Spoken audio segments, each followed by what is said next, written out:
Well, good morning and welcome to Defining Moments this morning. We appreciate you tuning in and joining us today. And we just pray that the Lord has been blessing you and revealing Himself to you in a new and a powerful way.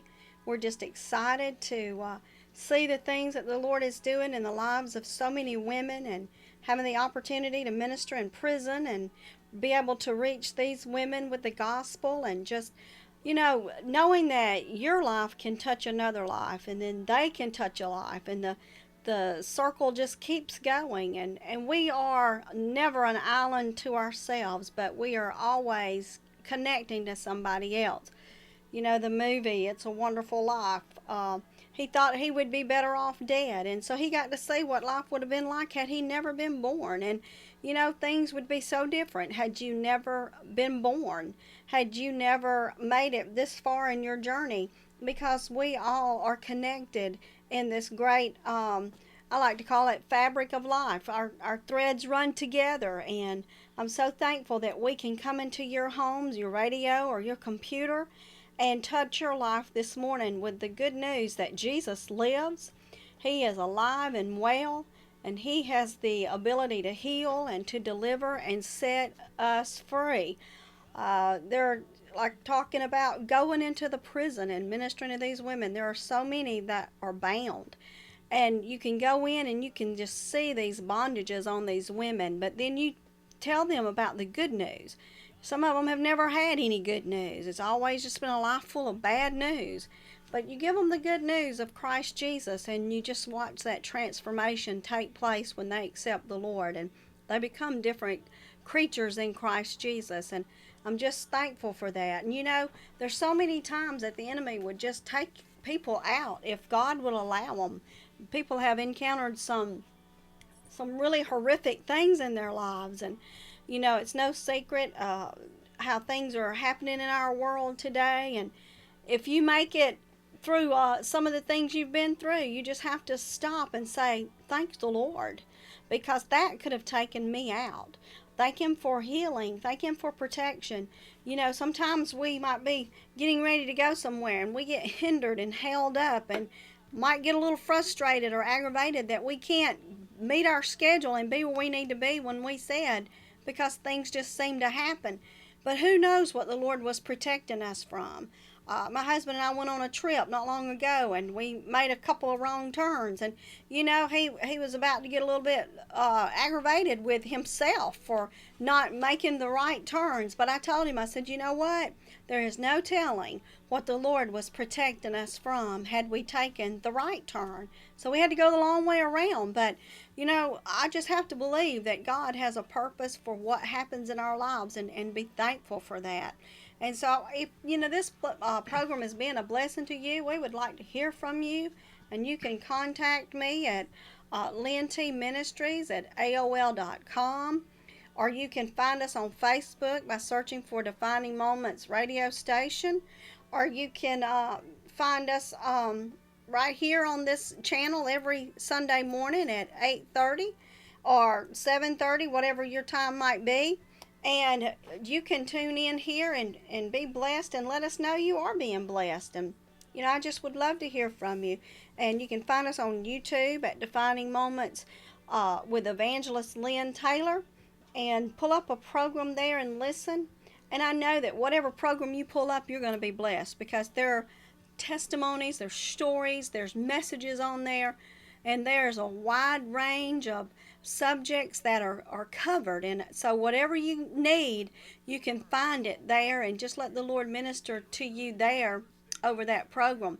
And I like to always encourage you, if you have a testimony you would like to share, if you need a platform from which to let your words be heard or your heart be known, then I want to invite you to contact me and let's talk, because I know that there are many listening today and you're saying, I don't have anything to say. Nobody wants to hear what I've got to say. But I want you to know that you'd be wrong, because somewhere today somebody is going through what you've been through. They're encountering a struggle or a trial. And just to hear the fact that you made it through can give them hope that they can make it through. They may be struggling with being a caregiver to a parent that is suffering from an illness.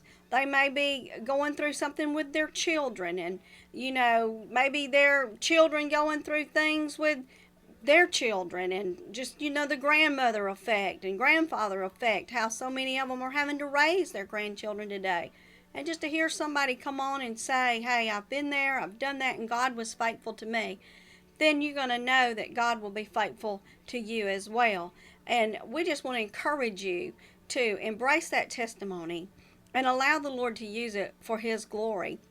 And today I am just thoroughly blessed to have Sister Joyce Marler in the studio with us today. Some of you may remember that on Father's Day, Brother Terry Marler brought the Father's Day message. Well, this is his better half.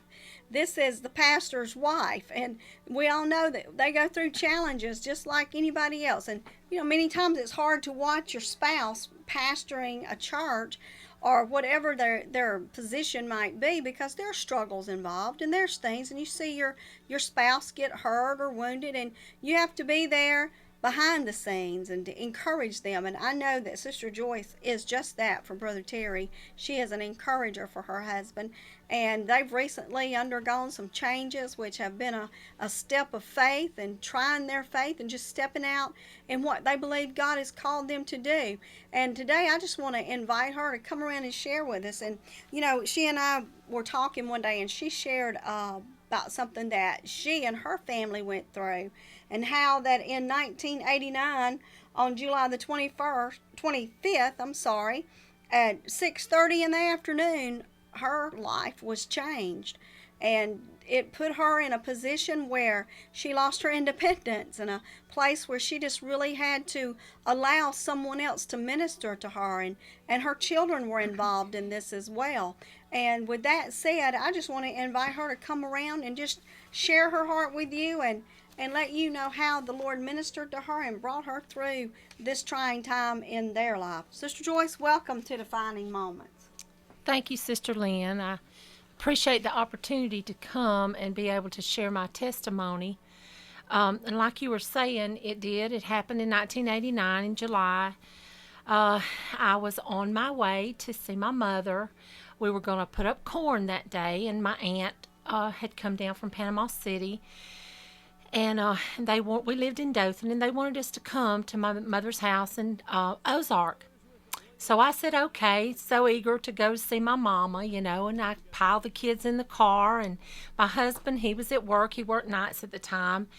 And we were also pastoring a little church in Ozark, and so he was working at night, and pastoring at the time. But anyway, we were on our way. We were singing Christian songs, me and the kids. It was just a summer afternoon, and we were just going to Mama's, and all of a sudden, out of nowhere, a car comes, and it's in my lane. And he hit us, and he was 3 times the legal limit of being, drunk. And it was very devastating. It broke both of my arms, and I had a time for a while. I was not able for 3 months to do anything for myself. I couldn't read. I couldn't feed myself. I couldn't take care of my daily needs, as a woman and as a mother. And it really, emotionally, not only being able to drive, of course I couldn't drive, but even afterwards, even after I did not have my arms in a cast, the driving was very difficult then as well. And the emotional, I was in a deep depression, and it took God, to bring me out of that. And, I couldn't take care of my children. My husband had to do everything. And, you find out then what your marriage is made out of, what kind of person you're married to. And I tell you what, he done everything to sending our children to school, learning to braid our daughter's hair. She was in kindergarten. And, that was the most devastating thing. My baby started to school, and I did not get to braid her hair and take care of her, like a mama would want to take care of her little girl. I couldn't do it. But, God was still on the throne, and he brought me through that.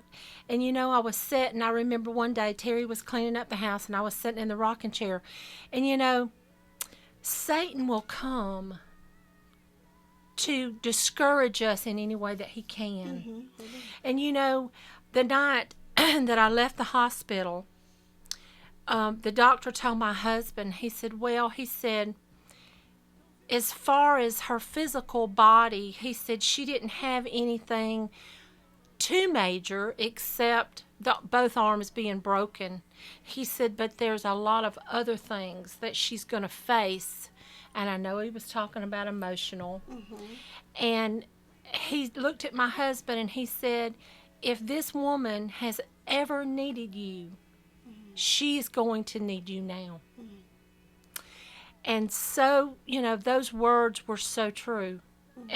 But we did not realize what the road held, And my aunt was down, and she's a Pentecostal preacher, and she came by the house after my wreck had happened, and she prayed with us, and the Lord ministered to us, and the Lord told us that day, he said, things in life happen that we have no control of, but he did tell us that he would be there for us. Yes. And he has. And I struggled even after that I didn't have the cast on my arm. I struggled with depression for a long time. And it was very difficult for me to drive.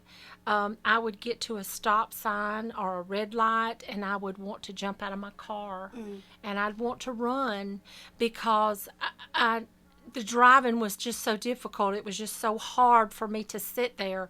But, God got me through it. He got me through it. And, I thank God for being there for us. When I couldn't do for myself, God knew. He looked down and he seen. He knew that we had a calling on our life. He had called us to ministry. And, even though the devil had come against us, I even had to talk to my husband. He was human. And he would say, God, why did you allow this to happen? And I said, now, honey, you can't blame God for this. You can't do it. And I'd sit and I'd read scriptures. That's really all I could do, I'd read scriptures to him, but God let us know that in our darkest hour, he was there and that he would always be there for us. And I thank him for that. Yes. I know that any time that a spouse is going through something, it's always a struggle on the other one. And as we were talking, and you were talking about couldn't use your arms, and I had gone through something with my foot and was in a cast from my toes to my knee. And, I had freedom to use my arms, but when you're walking on crutches, there's not a whole lot you can do with your arms. And so my family had to really pull together and help me through that. But, I've learned, and I'm sure you can touch on this too, that when you go through things like that, it makes that bond stronger. It does. It makes you more appreciate the other person. It and does. You have to step outside of that comfort zone, and you have to say, okay, I can't. And you have to allow others. And there are people today going through things that they just can't handle alone, but they want to retain that independence, and it frustrates them. And their frustration is being added up on top of pain, and then depression, and all these things are just stacking up on top of one another. That's right. What would you say to a woman that was in a situation like that today? God. Hold on to God, because he's good. He's your only strength. The only strength, and he will see you through it. Absolutely. And, it might be hard, but God, he's your rescue. Yes, he is. He's the one we depend on. Absolutely. And I know that when you had that accident, it was hard to get back behind the wheel of a car. It was. Just share a little bit about that, how that you went through that fear. Well, after I had the accident, we lived in Dothan, and it was just I could not get in a car. I couldn't ride in a car, and it was months and months, and I still struggle. And that's just honest, I do. I struggle, and off and on. I still struggle with the depression, Mm-hmm. but God sees me through it. Amen. And it's just Him. That's all I can say. Mm-hmm. I would get in the car and sit there. And I'd think, okay, I can do it this time. I Mm-hmm. can do it this time. And I would just keep on, and me and the Lord, just we got through it. And we moved from Dothan because I could not stand the road that we lived on. The It was busy, and the Mm-hmm. cars were always coming. And so we moved up to closer to the church where we were pastoring. And um, I would take the kids to school, and it was just like a half a mile down to the first red light where I would turn to go to school. And I'd get there every day, and I'd think, I'm going to do it today. I can do this. And Mm-hmm. I'd get to that red light, and I'd say, oh no, you can't leave this car. You got your children in here. Mm-hmm. And that kept me going, and God kept me going. Mm-hmm. And anytime we face a problem in our life, Jesus is there to comfort us. Yes, He is. And He will be there. I tell you, when I was on my way to the hospital in that emergency room, going to the emergency room, my children told me, said, Mama, all we could hear you saying was Jesus. Jesus, Mm-hmm. Jesus. And I felt Jesus in that car with me that Amen. day. I Amen. felt Him. He was there. He never left me, Mm-hmm. And that's what I have to offer is Mm-hmm. Jesus That's to right. anybody. That's the you best know, thing we can offer to anybody. Because, honey, it brought me through. I don't know where I'd be today Amen. without Him.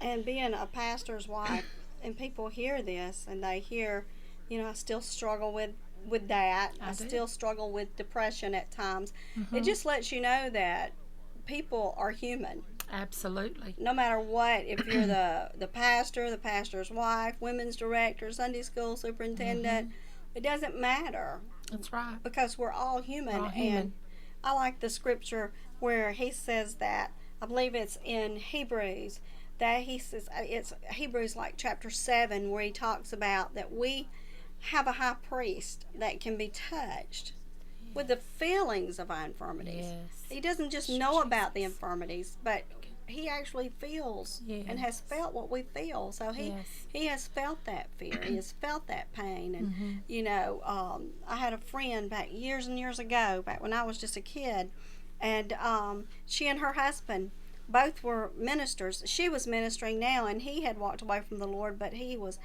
trying to come back, to his ministry. And they were on their way to church one morning, and they topped a hill, and she had been on a 21-day fast. And they had a little boy that was about, he might have been almost 2. He was really, really young. And they were going, like I said, on the way to church. And she had been reading her Bible, and she had just bowed her head and closed her eyes, to pray on the way to church. And the next thing she knew is she was on the side of the road. Her baby, she didn't know where he was.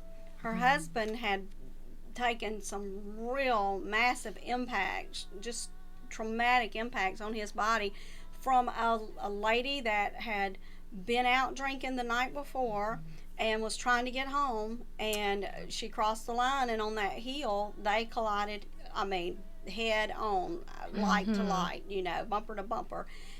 And it really did a lot of damage to both of them. Their baby, they were in a big station wagon, and the baby was thrown into the very back of the station wagon. This is before you had to restrain them in Right. car seats and all. And I remember her talking about how that it was, it's a struggle because you're this strong woman of God, and you're doing everything right. You're on your way to church. How much better can that be? That's right. And then you wind up in a hospital, and it wasn't long. I was visiting her one day afterwards, and she had some pins that they had to put in her hip and her back, I think it was. And the nurses were changing her bed, and all of a sudden we heard a snap, and she kind of let out a scream. And we were never told what really happened that day, but the next day they took her back into surgery, and when she came out in a body cast, a full body cast from just above her breast down to her toes. And they had a bar between her, a little higher than her knees, that kept her legs apart. And it was one of the most horrific things I'd ever seen in my life, because when those nurses moved her on the bed when they weren't supposed to, it caused something in that hip bone to come loose. And so the doctors didn't want her to move anymore.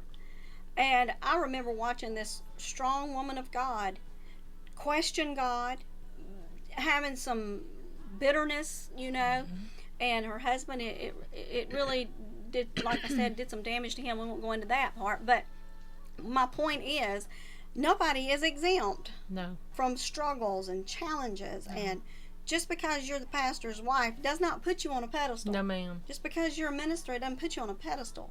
Life happens. Life happens. And life happened to you in 1989 on July the 25th when this drunk driver plowed into you. That's right. And so I know that you did have some struggles and challenges, and that the only way we get through that is with the Lord. That's right. Is we have to come to that. But let me ask you this: was there ever a time in that journey, during that period of time, that you questioned if the Lord was there? No. You always had that I assurance? always had that assurance God was there. Because I did, because I felt Him from the very beginning. Like I said, we were going down the road singing Christian songs, me and the kids. It was just, and even after the impact, I felt the Lord. I just felt the Lord there in that car, and I was just saying, Jesus. I remember saying that, Jesus, Jesus, and I never doubted that He was there. I always knew He was. And I think that was an inspiration to my husband, and because he's the one that really questioned at that time, Lord, are you there? And why did you allow this to happen? But I said, honey, God's with us. It could have been worse, could have took It you could out. have, yes, and it And could your have really children. hurt our children. Now, they did, have some scrapes and bruises, and, my daughter had a sprained ankle, but they were okay, they were okay. But God's awesome. Kind of makes me think about Gideon, how that when things got bad, and the angel says, mighty man of valor, the Lord is with you, and he's questioning, then if the Lord is with me, why are we encountering all this trouble? Why are we going through all these trials? And I know there are people that are listening today that they probably feel that way. I had a family member that completely walked away from the Lord because bad things were happening to people, bad things that were happening to good people. That's right. And he questioned that, why. But here recently, even this year, he has come back to the Lord and given him his life and has been baptized. But he was away from God for 20 years because he couldn't understand that. And so even when you don't feel him, even when you don't sense his presence, he's there. Yes, he's there. Just like when I was laid up and struggling for 2 years with my foot problem, I didn't question if the Lord was there. My question was, what is the Lord going to do with me when I get through this? Where's this going to take me spiritually? I'm kind of always looking out there. What can this do in my life? But there are those that they can't see that. All they see is the moment. All they see is that cast, or that sick child, or that child that just got, a death sentence from the doctors, and and they're like, well, then if God is for me, why is all this bad stuff happening to me? So I just want you to speak a word into somebody's life today that might be facing that question. Well, we live in a sinful world. We live in a world that's not perfect. And because we live in that world, things are going to happen, But God is still there. And He sees everything. He beholds it all, And if we're His children, He's going to hold on to us. He's got us in the palm of His hand. He said our name was engraved in the palms of His hand. Exactly. And we're His, and He's never, ever, ever going to let us go, And we just have to hold on to Him and have that faith that no matter what it looks like, no matter if you're down in the bed and you can't get up and you can't take care of yourself, or you can't do the things you used to do, God has you here for a purpose, and He's going to see you through. He's going to make you whole. You know, you might not think so now, and you might be low, and you might be thinking, you know, Lord, why am I here? You know, what is this purpose? But God has a purpose. He has a plan Yes, He does. for us. You know, I like what one of my friends says. She says, the devil has a plot, but God has a plan. absolutely. And there are a lot of things we encounter in that plan. And I think that each one of them is to bring us to a point of total surrender. To say, you know, I don't understand this. I don't want to be here, but I'm here. So what are you trying to show me out of this? Where are you trying to take me? And, you know, and of course we're speaking in the life of Christian people today, people that know the Lord. Because people that don't know the Lord, I don't know how they make it through these type struggles. I don't either. How they, Reagan Hayes, a little, she was 12 years old at the time. She came in and she had been through some physical things. And the first things that she said was, I don't know how people make it without the Lord, going through traumatic experiences. And the answer is a lot of them don't. They take matters in their own hands. They think that there's something, if they can just get a release from this life, that they can get relief mentally or physically. But, That's right. you know, we also know that that's not the answer. No, that it's the not. answer is what you've been telling us. That's right. The Hold answer on to the Lord. is holding on to Jesus and knowing that He's holding on to us. Yes, He is. And that is for the Christian, but for the unbeliever, we, you know, our word today for them is to give that life to Jesus. Give it to the Lord. Just turn that situation over to God and watch God work that out. So, well, we're thankful that you made it. We're thankful that you have endured the cross Amen. and made it. You know, you got two strong arms. That's and right. able to do and That's enjoy right. new retirement. I sure am. Along with your Thank the Lord husband and for your it. new home. That's right. We They love it. are blessed. I don't know how long they'll think they're blessed, but they're blessed, and they get to live in the backyard of their church. Yes, we are blessed. Are We love blessed. it. Have some of them wonderful church ladies bringing y'all some good food and fellowship, and just knowing that you're in the will of the Lord is That's what right. makes it really. That's worth it all. That's worth Being it all. in the will of the Lord. That's right. Or I'd rather be in God's will, even if it takes me 40,000 feet in the air in a plane, than to be out of His will washing dishes in my house. Because you're Amen. safer in His That's will. right. Well, we appreciate y'all joining us today. We want you to know that we're praying for you, and that to know this, that when you realize how much Jesus Christ loves you and you accept Him as your Lord and Savior, then you will experience your greatest defining moment.